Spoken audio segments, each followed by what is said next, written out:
Welcome back, Georgia Bass Busters. Today I'm in my dorm room and I'm also eating these original fruit smiles from the Great Value at Walmart, right? Honestly, I'm not sponsored by them, guys, I promise, but they are the stuff. They're awesome. Now, like I said, we're in a dorm room. I don't know if the camera can pan up there, but comment, like, subscribe if you like the decor, American flag. Just saying, being American, get it out. Anyway, so. You freaking you. Anyways, so today's gonna be a Topwater video. When to throw it, how to throw it, stuff like that. So nobody's heard of the gator bug really, so I'll talk about that one later. Blah, blah, blah, blah. I'm eating. So, anyways, so you got the jitterbug frog. It's a popping frog. Also, different types of frogs. This is more of a walking frog. Notice how it doesn't have the popper at the tip. That's basically what it's about. We got the trocar live action dying brim, and I am not the owner of that. That is David's, and he has some wise words to say about that. Paid $13 for it, never caught a fish. So in other words, he's saying don't buy it. I don't know, it looks pretty good to me. I would probably try it, but It has great action, actually. does it walk? Yes, I No. haven't found a good place to throw it. I got you.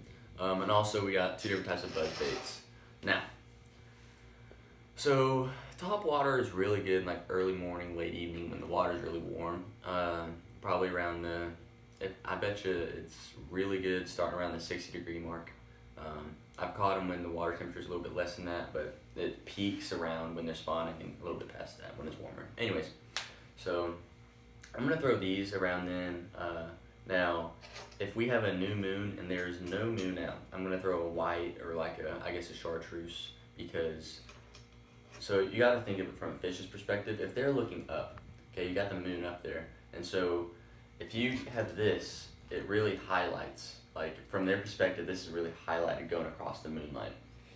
So if there is a full moon, I'm gonna throw a black. Now, if there is no moon, so when they're looking up, they won't be able to see it black. So I'll throw a white or a chartreuse. They'll be able to see that nice and easy. Now, popping frogs.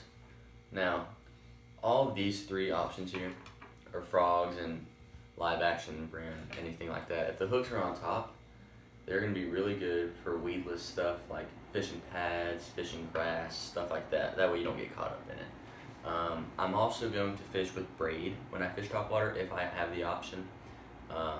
Just because there's no stretch, it's stronger. If I get hung up in some weeds, I can pull them out. Now, the jitterbug. Like I said, this is black, so preferably full moon.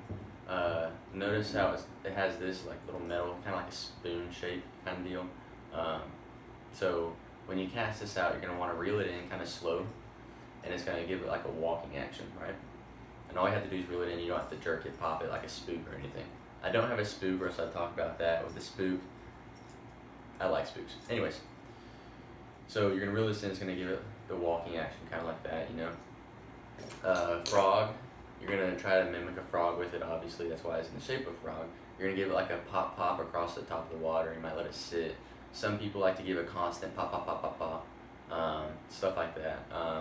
Now, you need to pause these in the strike zones. When I say strike zones, I mean if you have a bunch of pads, in every group of weeds and pads and stuff, there's always a spot where it's open. That is a strike zone. So you always want to pause in the strike zone. That's probably where you get most of your strikes. Hence strike zone. Anyways, so we're gonna keep going. This guy, it's gonna fish the same. He's weedless. Now, it's a brim imitation or a bluegill imitation, so you can probably do more open water with this stuff. Honestly, I like to fish anything just about open water.